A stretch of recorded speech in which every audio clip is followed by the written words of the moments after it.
You're watching Forsaken Joe. Don't forget to like and subscribe. Enjoy the story. Let's begin. I'll never forget the night she said it again, almost casually, like she was ordering takeout. I couldn't have done it without you. She was hunched over her laptop at the kitchen table, still in her scrubs from clinicals. Her hair pulled back in one of those messy buns she always wore when she was too tired to care.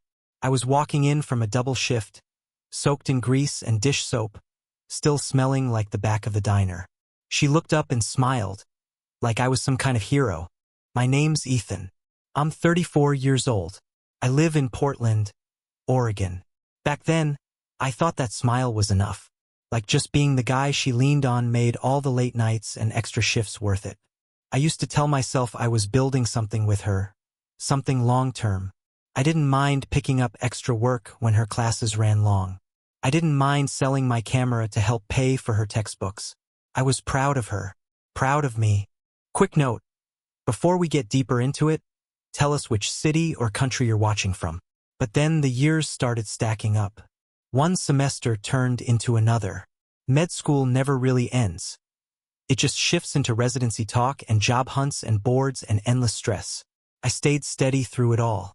Paid the rent, kept the fridge stocked, drove her to rotations at 5 in the damn morning. I was the one keeping everything together while she became something. It used to mean something when she said, "You believe in me."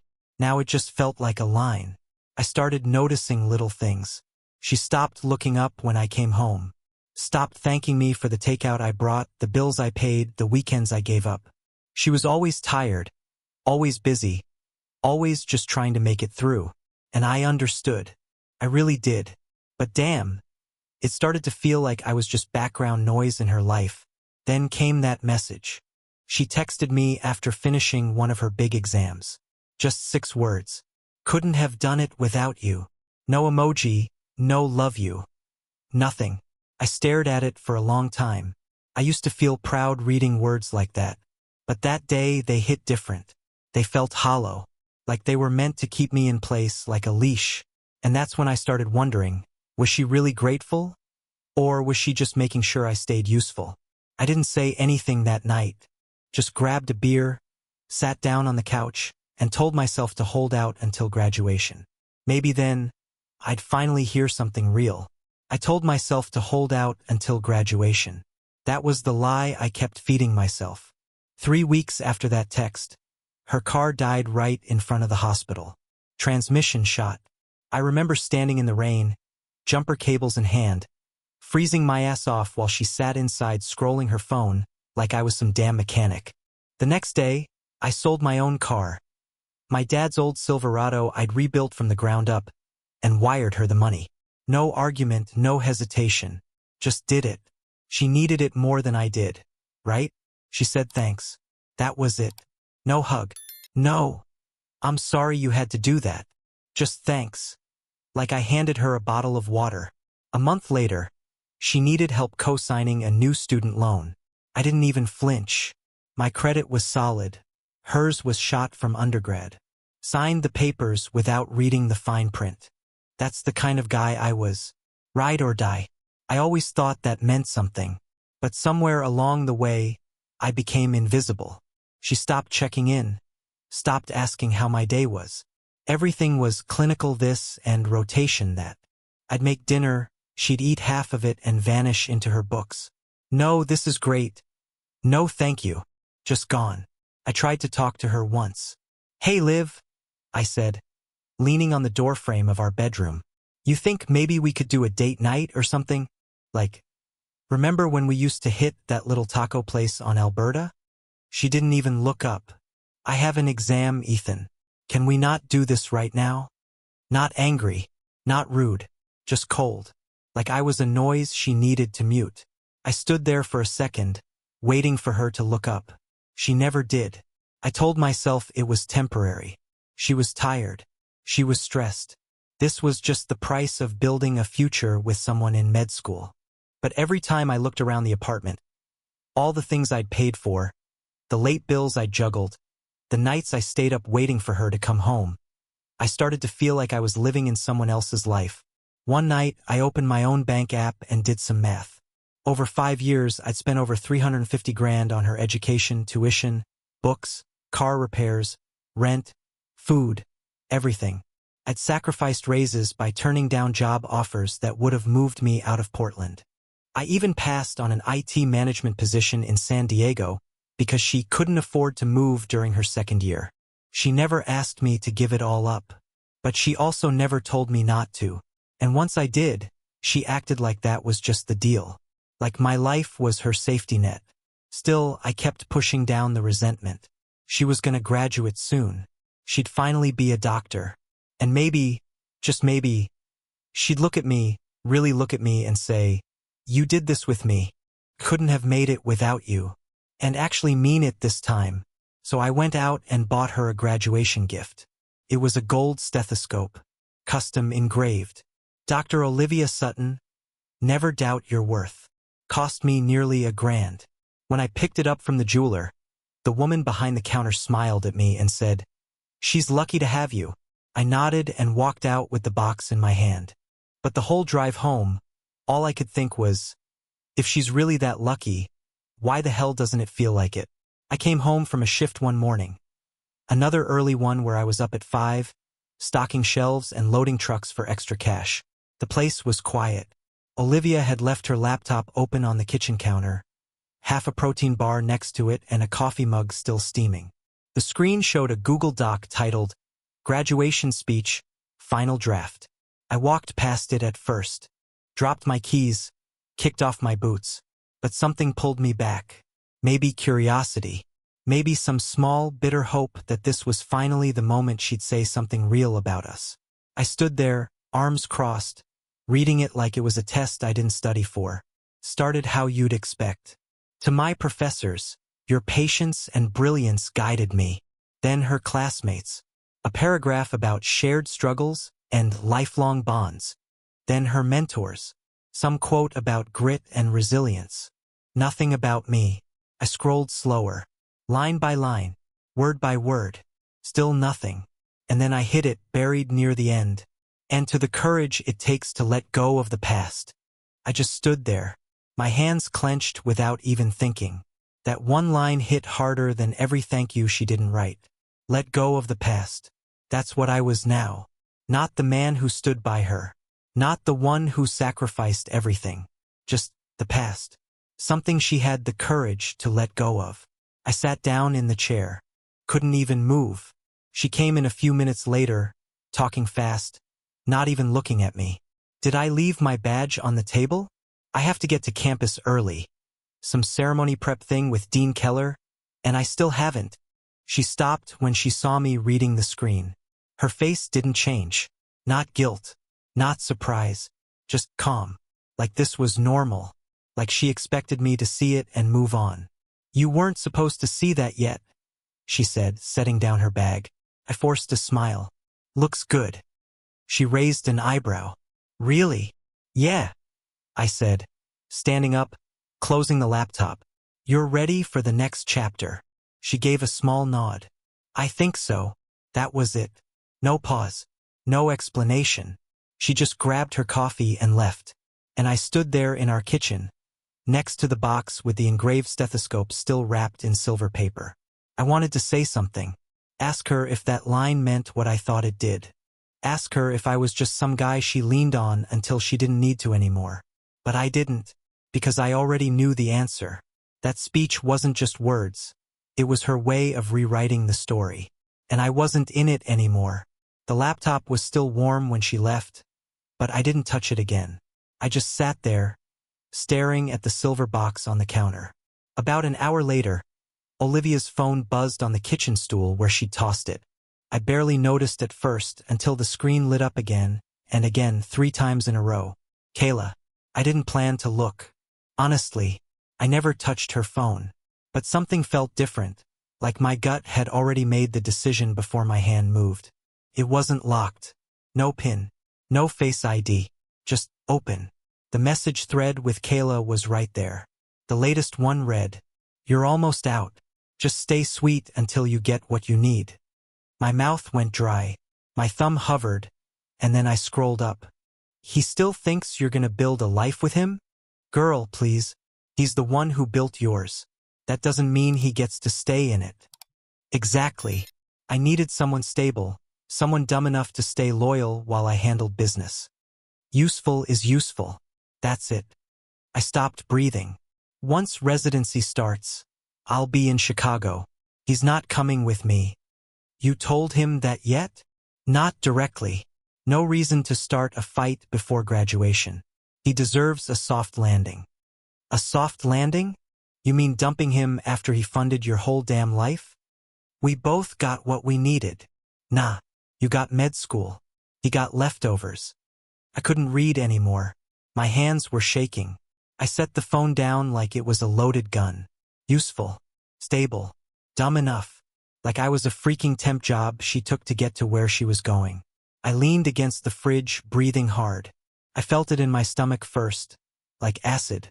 Like something heavy and rotten I couldn't throw up. I ran a hand through my hair and just stood there. Frozen. I had spent 5 years giving everything to this woman. My money, my time, my future. And she'd already decided I wasn't coming with her. She wasn't just leaving me. She planned it. She strategized it. Like I was a damn line item in her med school budget. I didn't scream. Didn't break anything. Didn't call her. I just sat down at the kitchen table, grabbed a pen, and pulled out the notebook where I kept ideas for a tech project I'd been building on the side. She had her plan. Now I needed mine. The anger didn't come in a loud wave. It came like a steady hum, cold, sharp, and patient. I started flipping pages in the notebook. Code sketches, app interface diagrams, back-end logic, notes I'd written at 2 a.m. During slow shifts back when I was still dreaming small. This wasn't just a hobby anymore. I saw it clearly now, every time she'd said, "That's cool, babe," while scrolling her phone. Every time she acted like my ideas were cute little distractions from her real future. Screw that. I opened my laptop and started typing. Cleaned up the presentation deck. Reached out to a contact I'd met at a tech conference 2 years ago. Scheduled a meeting. The betrayal still sat heavy in my chest. But it wasn't breaking me. It was fueling me. I wasn't gonna confront her. Not yet. She didn't deserve that satisfaction. She wanted me quiet and steady until the end? Fine. I'd play the part. But this story wasn't ending how she thought it would. Not even close. I kept my head down the rest of that day. Didn't flinch when Olivia texted me some half-hearted, "Running late. Don't wait up." I didn't even care where she was. For once, I wasn't thinking about her. I was thinking about me. I sat alone in our apartment, looking around at all the things I'd built to keep her life running. Her books, her framed anatomy diagrams, her whiteboard with residency deadlines. Every corner of that place screamed her future. Not ours. Not mine. And for the first time in a long time, I asked myself, what the hell am I even doing here? I'd been living in service of a dream that didn't include me. I gave up promotions, skipped holidays, turned down freelance contracts, and spent years pretending I didn't want more. All so she could have her shot. But nobody ever asked what I wanted. Not even me. And when I looked back, really looked, at everything I'd done, it hit me. I hadn't just sacrificed for her. I'd erased myself. I was done with that. I pulled my notebook back out and flipped to the section I kept buried in the back. The tech idea I'd been sketching for over 2 years. Something that started as a side hustle thought. Something I never talked about because it wasn't serious enough. It was a healthcare logistics platform, actually.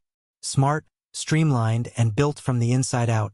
After watching Olivia fight through years of broken systems and outdated software, I started researching again. Hard. Hours flew by. I pulled case studies, market reports, user pain points. Everything I'd once told myself I didn't have time for. But now, time was all I had, and I was finally using it for me.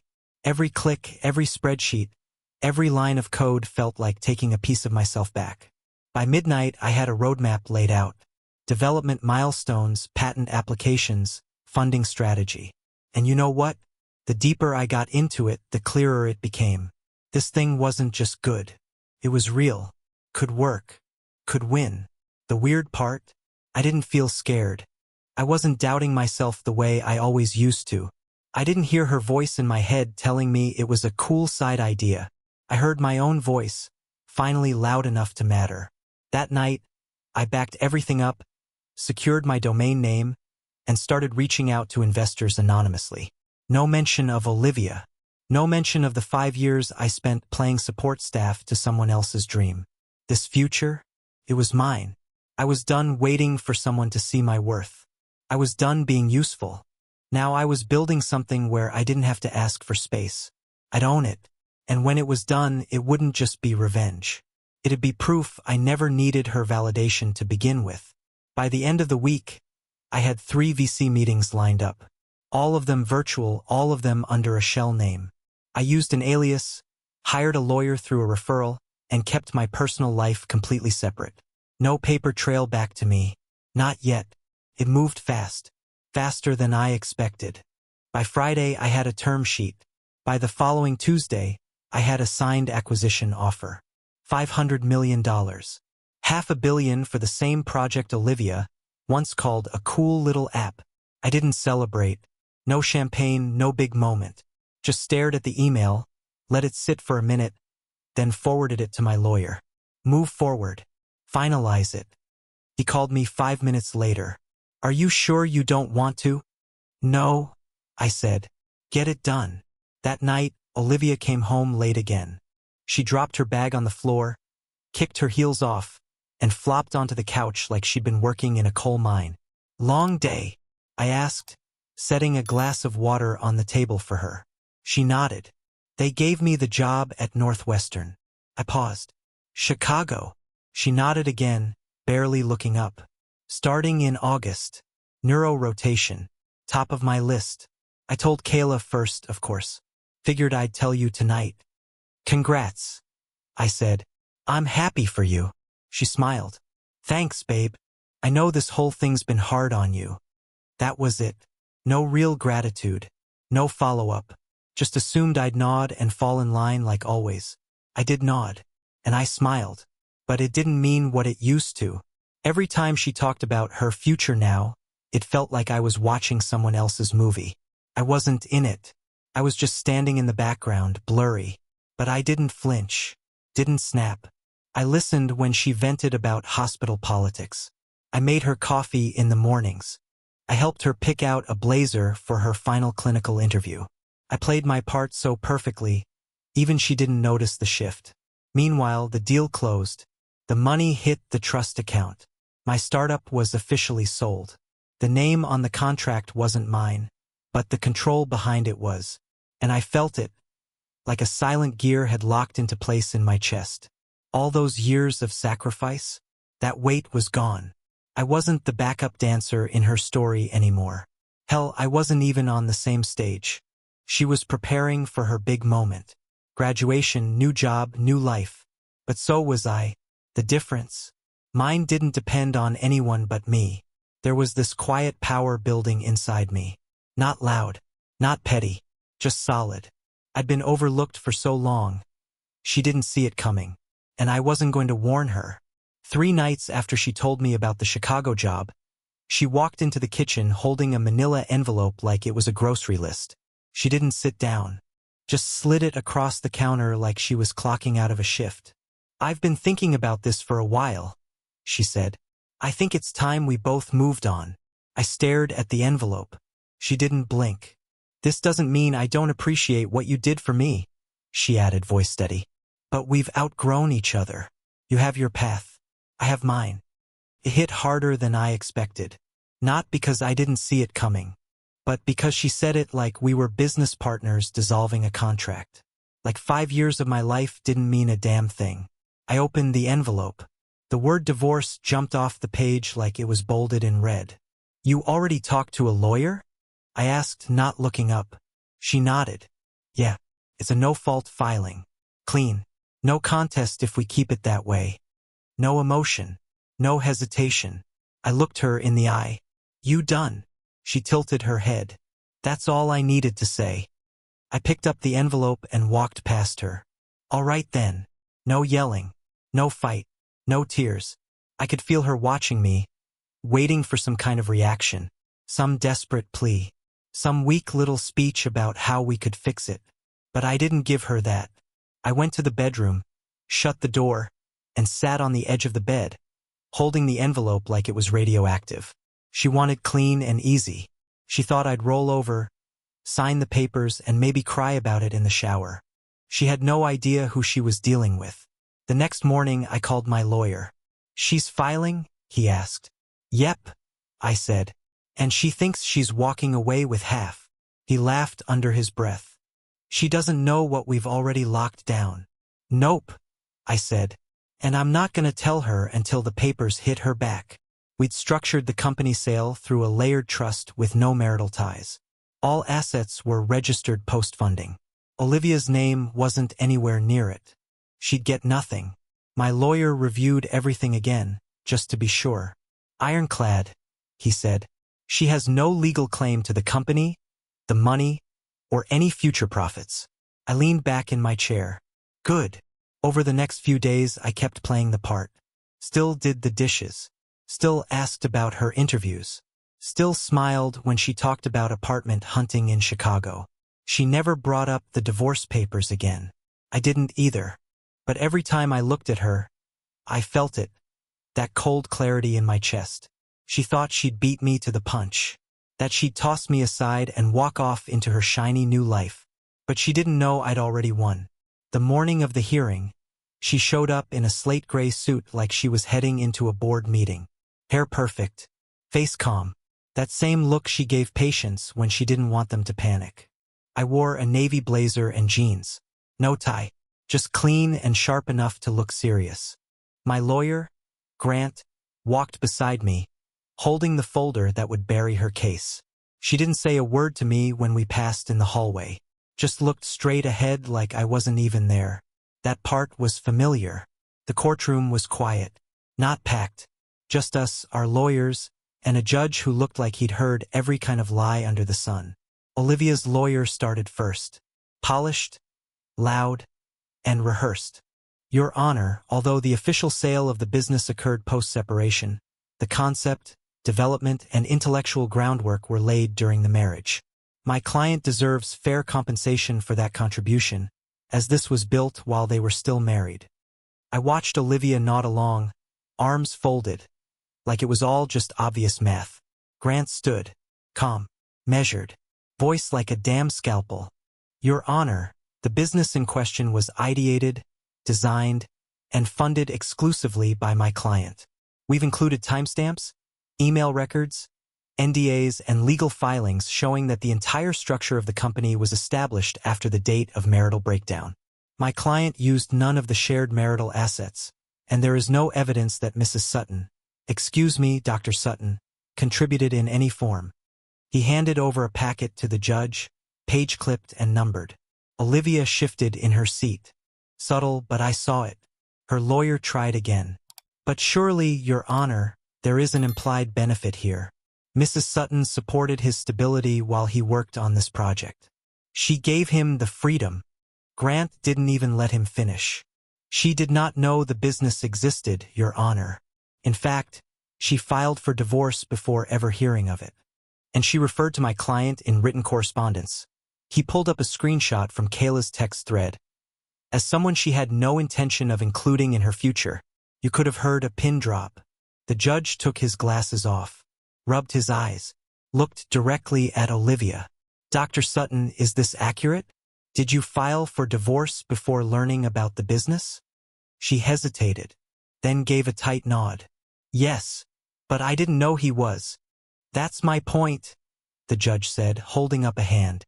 "If you didn't know, you couldn't have been involved." Olivia blinked. That little twitch in her left eye showed up, the one that always came when she didn't have control. Grant continued, "Your Honor, we're also filing a countermotion. My client invested a documented $350,000 into Dr. Sutton's education over the course of 5 years, through tuition, living expenses, vehicle replacement, and loan co-signing. We have receipts, bank records, and itemized logs." Olivia's lawyer shifted uncomfortably. "We are asking for restitution, full reimbursement." Now her jaw clenched. The judge flipped through the documents, took his time, then looked up. "Dr. Sutton, your education was financed through your partner's income?" She looked at me. For the first time, really looked. "Yes," she said quietly. "And you're now fully employed in your field?" "Yes." The judge nodded once and set the files down. "Mr. Sutton retains full ownership of his business and all related earnings. Dr. Sutton is not entitled to any portion of that asset. In addition, restitution in the amount of $350,000 will be awarded to Mr. Sutton, to be paid over the next 5 years or upon settlement if available sooner." Bang. Gavel. It was over. Olivia didn't move. She sat there like the air had been sucked out of the room. Her lawyer leaned in to whisper, but she just stared straight ahead. That polished mask she wore everywhere, gone. Outside the courthouse, Grant slapped the folder shut. "You all right?" he asked. I nodded. "Better than I've been in years." Because in that courtroom, she finally got to see what it looks like when I fight back. And this time, she couldn't walk away clean. A month later, I was back to working 14-hour days, but this time, for me, the office was buzzing. My lead developer had just cracked a key integration for the hospital onboarding system. We were prepping for a major expansion. Nobody in that building knew the name Olivia Sutton. Except one day, a thick white envelope showed up at reception with my name on it. No return address. Inside was a check. First installment of the court-ordered repayment. $80,000. Neat and exact. Tucked behind it, a handwritten note. I was wrong. That was it. 3 words. No apology, no explanation. Just a crack in the armor. A whisper of regret. I stared at the note for a second, then walked to the break room. Grabbed the old ceramic mug we kept by the sink. Dropped the paper in. Lit a match. Watched the flames curl the edges and eat the ink. I didn't need her guilt. I didn't need her words. I had the money, and I had my freedom. A week later, I stood on stage at a national health tech conference in San Francisco. Lights hot on my face. Crowd packed wall to wall. "Please welcome Ethan Wade, founder and CEO of StratPoint." I walked out calm, confident, as I spoke about solving real problems in medicine, about what it meant to build something that actually worked. I saw heads nodding, people taking notes, hanging on every word. I wasn't just supporting someone else's dream anymore. I was the dream. Afterward, a young guy from a startup came up to me, eyes wide. "Man, how'd you get started?" I smiled. "Long story," I said. I stepped outside alone once the event wrapped, loosened my collar, and took in the air. I didn't feel bitter, or smug, or even angry. I just felt done. Not with revenge. Not with proving anything. Done with her. Done with the life I let her take over. The past didn't owe me anything, and I didn't owe it a damn thing either. I walked down that San Francisco sidewalk, hands in my pockets, sun on my face. No weight on my back. No leash around my neck. Just me, moving forward. Finally,